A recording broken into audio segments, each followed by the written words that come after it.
This is Don Hurst at Highland Hill Farm. He's a veteran from World War II. Pop, did you always follow the commands of your commanding officers? Absolutely. What if you were given a direct order and you failed to comply with it? What would they call that? They'd me in the jug. And what would that be called? I'd be going against all principles that I swore to when I entered the Army. Obey my officers and protect this country. Would that, if a group of officers failed to follow out the lawful command of their commander-in-chief, i.e., military officers failing to follow through with the command of Barack Obama, would that be considered a mutiny? Yes, it would be. Okay. It appears that Bob Woodward's book is pointing out that our commanding generals were told by the president to come up with a plan, an exit strategy for Afghanistan. And this occurred last year. The generals only offered plans whereby an increase in troop strength would be forthcoming in their operational plans.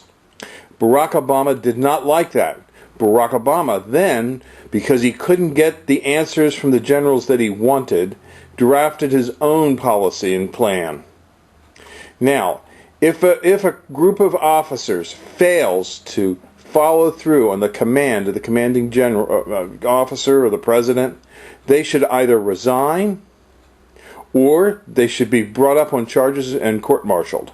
But obviously Barack Obama didn't want to do that because Barack Obama's only interest was in not losing the support of the left-wing fragment of the Democratic Party that is supporting him.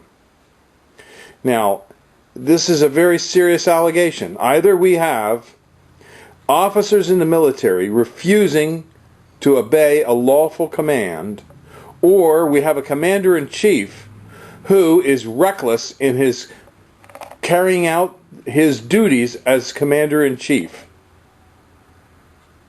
I think he's absolutely reckless as a commander-in-chief in this particular situation. I think that Barack Obama is in over his pay grade.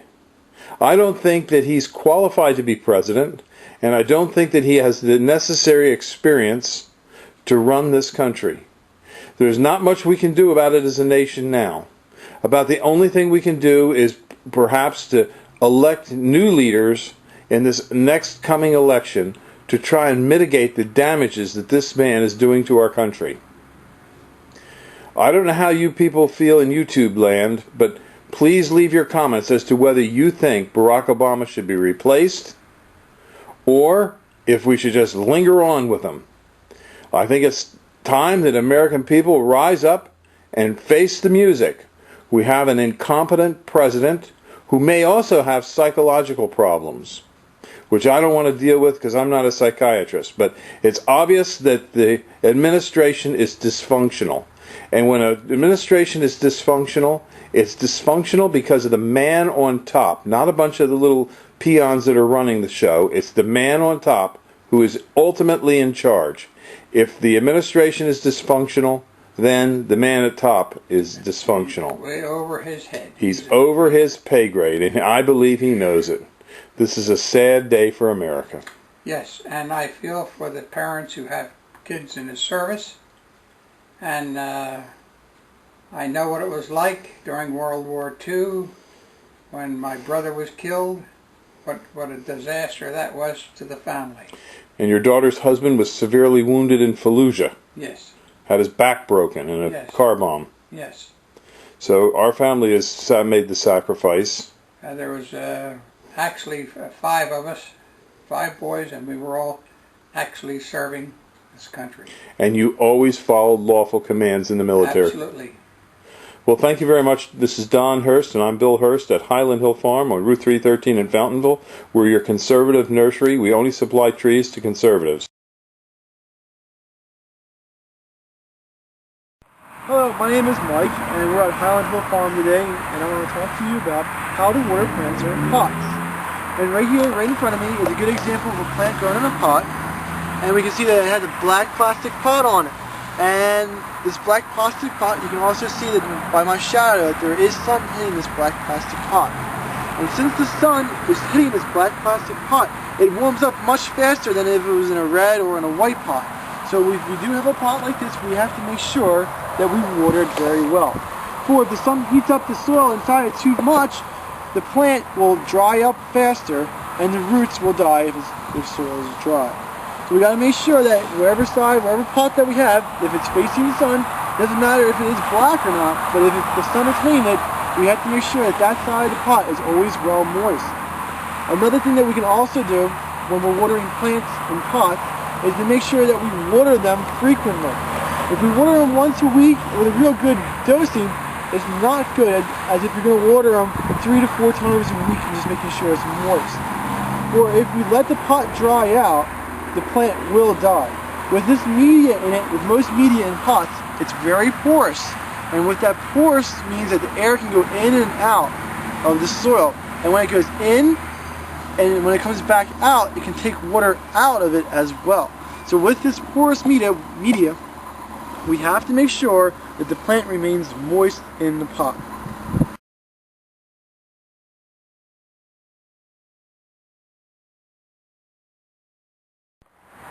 Hello, my name is Mike Hurst. I'm at Highland Hill Farm. And right here we have our Niagaras that are 4 to 5 foot tall, which are really nice size. And I want to talk to you about something that's going to happen to all evergreens this year as we get closer to the fall, and that's called fall needle drop. That if you look at the ground, you can see some of these yellow needles coming off. That is a symptom of fall needle drop. Every evergreen, every year, loses its needles in the fall. And what's happening is as the new growth starts hardening over, the plant can't support all the growth that it has. So it gets rid of its interior needles, and when it gets rid of it, people can see it sometimes as being yellow. And I guess if we look into the center more, I guess this one over here is better, you can see that the needles do fall off into the center, usually towards the lower part of the tree. The reasoning for the lower part of the tree, not the upper part of the tree, is because the lower part of the tree gets less light than the upper part. So as the plant evaluates itself and which parts of the plants are producing more energy and which ones are not, the ones towards the lower are getting less sunlight, therefore getting less photosynthesis. It's contributing less to the plant.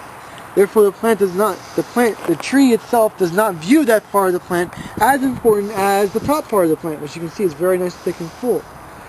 So as you look at your arborvitaes, hollies, spruce, pine, or any type of boxwoods or Japanese hollies, you should see a healthy plant should lose between 1/4 to 1/3 of its needles every year during the fall. It is a naturally occurring process that the plant does. And if you do see it and you see the needles falling down in the ground, don't scrape it up and take it away. What that is, that's the plant actually doing fertilizing and putting mulch down on itself. What this mulch does is it creates the correct pH for the plant to grow in, and as this debris starts to break down, it gets released and the plant can uptake it again through its roots. So if you just let it sit there and let it decompose on its own, it is part of the plant's natural system, and that is how healthy plants live. Okay, thank you very much, Mike. We're on Route 313 in Fountainville, PA. This is Highland Hill Farm, and we grow thousands of arborvitaes, pine trees, spruces, junipers, and we have lots of material for you to come to see at our 313 location. Give us a call at 215-651-8329. Thank you. These are our blood good Japanese maples here at Highland Hill Farm. We have larger sizes as well as smaller sizes, and we also have weeping Japanese red maples and also green maples. So give us a call, 215-651-8329. These are dwarf nandinas. They get about 3 feet high. They'll have red foliage throughout the winter, white flowers in the springtime, and red berries in the late summer. These are Bennett's compact hollies. A nice bush for along a walkway, easy to maintain, hardy, and not expensive. So give us a call, 215-651-8329 at Highland Hill